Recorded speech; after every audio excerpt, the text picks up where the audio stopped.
What's up, everybody?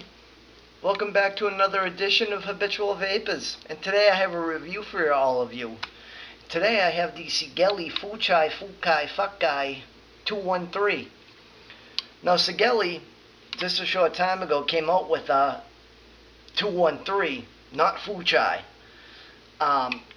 It had like this carbon fiber finish to it, real nice, but supposedly there was some problems with it, with the temp control and it not doing 213 watts, and then there was a whole bunch of drama. I'm not going to get into that. And then they came out with the Segelei Fuchai 213, which has a different finish to it, and it's a little bit cheaper than the original 213. I just want to let you guys know, but this is my opinion on this thing. I'm going to tell you guys how I feel about this device. So before we nosedive onto my table, I just want to give you guys a couple of specs on it. I'm going to post it on a screen right now.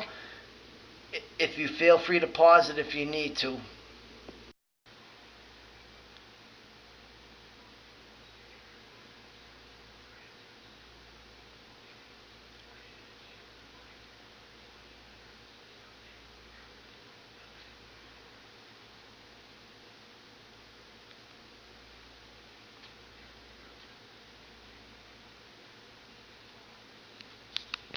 One thing I noticed when I was reading through the manual, there's no temp protection, doesn't say anything about it. But let's do this. Let's take a nosedive down to my table and get to know this thing just a little bit better, shall we?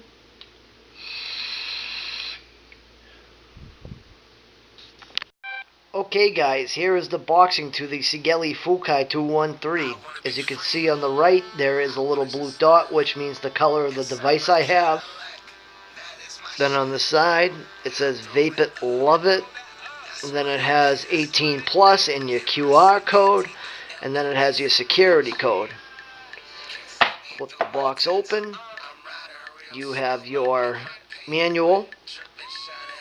You have your 90-day warranty card, Global Vaping, and then you have the introduction to the security code. Here's your silicone condom. You have a USB charging port, which I do not recommend charging this thing, or for firmware upgrades. And here's the star of the show, the Fuchai 213. I got this nice pretty blue one, so let me show you some things. Here is a screen. It tells you your resistance, it tells you the volts, it tells you how many amps this thing is running.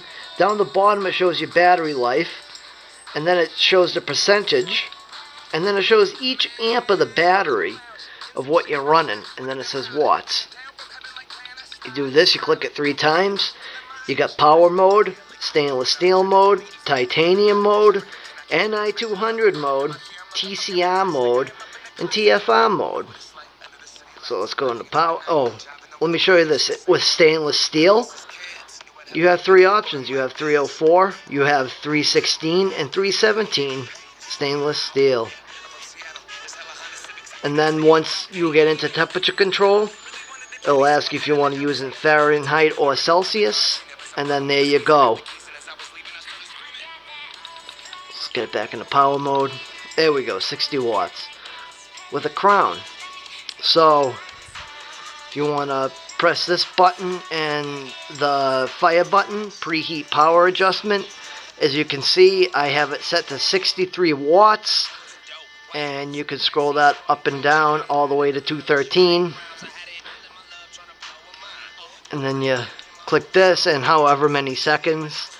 If you have it all the way down at 1/10 of a second, you're not going to really get a good vape, especially in temperature control, so make sure you check that out and make sure it's above 1/10 of a second. Make sure it's, you know me, about 3 seconds is good.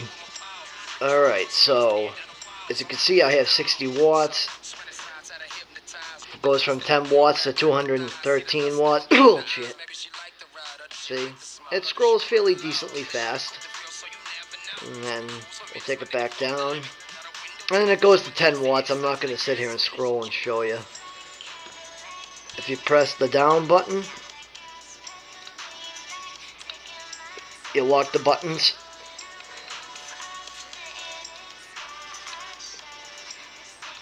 And then you do that. So then if you you have to be in temperature control. If you press the up and down button, it locks your resistance. It's reading it. Lock it. And then you can also read it. If you click it 5 times, it locks the device.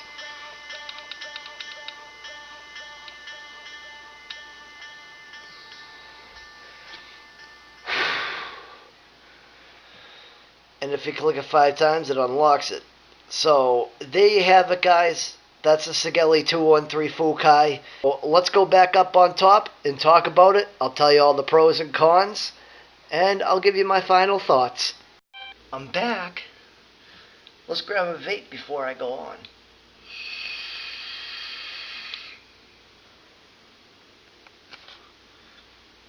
Two things I did not show you in the close-up. Number one, let me show you this. This is the battery door. This is where your battery is going, right here. See, you slide it, and then you open it, and then as you can see, it's marked up here, positive and negative. And also, I want to show you guys the 510 pin. It's a spring-loaded 510 pin. Works pretty nicely, actually. So I use this thing in temperature control too, just to see what it was like, because I hear the temperature control is inaccurate, and it is. It doesn't even have any protection either. I used a Crown 2 tank. I set it around 540 degrees at 40 watts. I set the preheat seconds. I set it for like 5 seconds because, I take a longer pull with temperature control, and it singed the coil. Which brings me to the pros and cons of this device. I'm just going to go through them. Your first con is when you pop the batteries in this thing just turns on automatically and it doesn't shut off. When you click it 5 times, it just locks the device. It doesn't shut off. Another con is this thing is not firmware upgradable.